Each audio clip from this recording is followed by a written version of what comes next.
Ashama harka fuune daawwattoota fi hordoftoota BBM oduu har'aaf qindeeffanne isinitti hima an oduu waliin Kadir Nageessoti jalqaba irratti hangafoota oduu.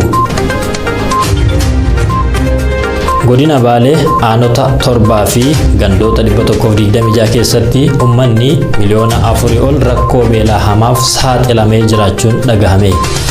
Mariin TPLF waliin godhamu gaaddisa gamtaa Afrikaa jalatti qofa xumuramuu qaba jedhan gorsaan nageenya biyyaalessaa ministeera muummee Ambaasaadar Redwaan Hussein.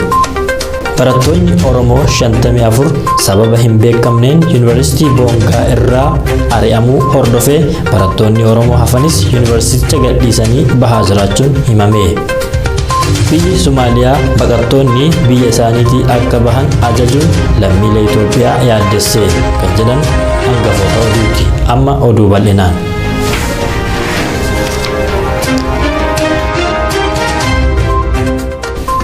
Godina Baalee aanota 7 fi gandoota 126 keessatti uummanni miliyoona 4 ol rakkoo beelaa hamaaf saaxilamee jiraachuun dhagahame. Uummanni aanota gammoojjii godina Baalee sababa rakkoo nageenyaatiif hongee irra deddeebiidhaan isaa mudateen aanonni 7 ol beeladoonni sababa kanaan jalaa dhumuun gaaga'ama guddaaf saaxilamanii jiru. Uummanni yeroo ammaa rakkoo hongee fi nageenyaa isaan mudateen dandamachuu dadhabuudhaan qe'ee isaanii gadhiisanii baqachuudhaan magaalota garaagaraa irratti faca'anii kadhaaf saaxilamaa akka jiran ragaalee fi viidiyoon bahaa jiran ni mul'isu. Uummanni aanota gammoojjii Baalee irraa buqqaan yeroo ammaa magaalota akka Shaashamannee fi Adaamaa keessa maatii guutuudhaan faca'anii jireenya gadadoodhaaf saaxilamaa jiru. Dubbima wal qabateen rakkoon hongee godinaalee Oromiyaa kanneen akka Booranaa, Gujii, Harargee fi bakkoota garaagaraattis uummanni rakkoo beelaa hamaaf saaxilamee gargaarsa hatattamaa kan barbaadu ta'uu ragaaleen bahan ni agarsiisu. Kanaafuu dhaabbileen gargaarsa namoomaa, waldaaleen dhuunfaa, abbootiin qabeenyaa, mootummaa fi miti mootummaan uummata kanaaf birmannaa akka godhan dhaamsa keenya dabarsina. Mariin TPLF waliin godhamu gaaddisa gamtaa Afrikaa jalatti qofa xumuramuu qaba jedhan gorsaan nageenya biyyaalessaa ministeera muummee Ambaasaadar Redwaan Hussein.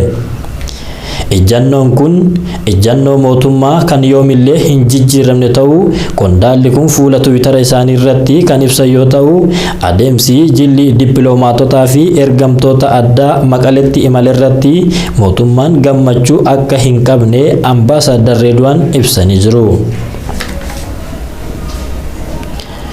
Warri kun marii araaraaf kutannoon akka jiraatu dhiibbaa gochuu hin dandeenye kan jedhan gorsaan ministeera muummichaa inumaayyuu haaldureewwan garee TPLF akka guutamu gaafate akka guutamu nu sossobuu barbaadu jechuun qeeqee jira. Barattoonni Oromoo 54 sababa hin beekamneen Yuunivarsiitii Boongaa irraa ari'amuu hordofee barattoonni Oromoo hafanis yuunivarsiiticha gadhiisanii bahaa jiraachuun himame. Tibbana barataan Oromoo tokko mooraa Yuunivarsiitii Boongaa keessatti fannifamee argamuu hordofee barattoonni Oromoo dhimmichi akka qoratamuuf gaafatan barattoota sabaan Oromoo lakkoofsaan 54 ta'an barnoota isaanii irraa ari'ee jira. Sana hordofee barattoonni sabaan Oromoo ta'an hedduminaan mooraa yuunivarsiitii gadhiisanii bahuu barattoonni himan. Warri hafanis bahaa akka jiran dubbatanii jiru. Barattoonni Oromoo eenyummaa keenyaan badii tokko malee doorsifamaa haleellaa garaagaraaf saaxilamaa jirra. Darbees bulchiinsi yuunivarsiitichaa loogiin barnoota keenyarraa nu ari'e jechuun komicha isaanii ONM barattoota dubbisuun gabaasee jira. Biyyi Somaaliyaa baqattoonni biyya isaaniitii akka bahan ajajuun lammiilee Itoophiyaa yaaddesse.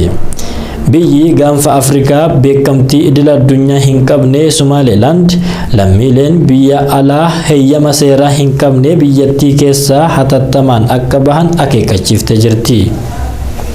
Tajaajilli immigireeshinii biyyattii akka lakkoofsa Itoophiyaatti adoolessa 21 bara 2014 akeekkachiisa baaseen hanga gayyaa 11 bara 2014tti yeroo jiru keessatti biyyattii gadhiisanii akka bahan akeekkachiistee jirti. Lammiileen ishee baqattoota seeraan ala hojjechiisan irrattis tarkaanfii seeraa akka irratti fudhattu beeksiftee jirti. Baqattoota biroon addatti lammiileen Itoophiyaa Somaalilaand keessatti hojii dameewwan garaagaraa irratti bobba'anii kan argaman yoo ta'u murtiin kun akka isaan yaaddesse ibsanii jiru. Filannoon pirezidaantummaa Keeniyaa hagayyaa 9 bara 2022 adeemsifamuuf wal morkiin cimaan gaggeeffamaati jira. Filannoo biyya Keeniyaa hagayyaa 9 bara 2022 adeemsifamuuf duulli na filadhaa ji'oota darban haala adda ta'een adeemsifamaa ture jira. Filannoo pirezidaantummaatiif wal dorgomaa kan jiran dursaan paartii ODM fi morkataa cimaan Raila Amolo Odinga yoo ta'u paartiin UDA irraa ammoo itti aanaan pirezidaantii Keeniyaa kan turan William Ruto ta'uun ni yaadatama. Pirezidaantiin Keeniyaa Uhuru Kenyatta bara aangoo isaa waan fixaniif dorgommii kanaaf kan hin dhiyaanne yoo ta'u deeggarsa isaanii garuu morkataa isaanii kan ture Raila Odingaatiif taasisaa akka jiran beekameeti jira. Waliddaa Uhuru fi Ruto gidduutti uumamerraa kan ka'e William Rutoon paartii isaanii Jubilee keessaa ba'uun UDA hundeessanii pirezidaantii biyyattii ta'uuf morkachaa jiru. Duulli na filadhaa kutaa biyyattii garaagaraa keessatti taasisaa jiraniinis deeggarsa guddaa uummata biraa argachaa jiru. Gartuun hawaasa biyyattii qorqalbiin uummata Raila Odinga filannoo baranaa ni mo'ata abdii jedhu qabaatanis morkataan isaanii William Rutoon injifachuu akka malu sodaatamaa jira. Walumaa galatti duula na filadhaa irratti morkiin dimokiraatawaa fi naamusa qabeessa ta'e hordofee gaggeeffamaa kan ture yoo ta'u hanga ammaatti dhimma kanaan wal qabate rakkoon nageenya kamu akka hin uumamin beekamee jira. Odiileen BBM har'aaf qopheeffanne kana fakkaatu turtiin keessan qophiilee BBM biroo waliin haa ta'u.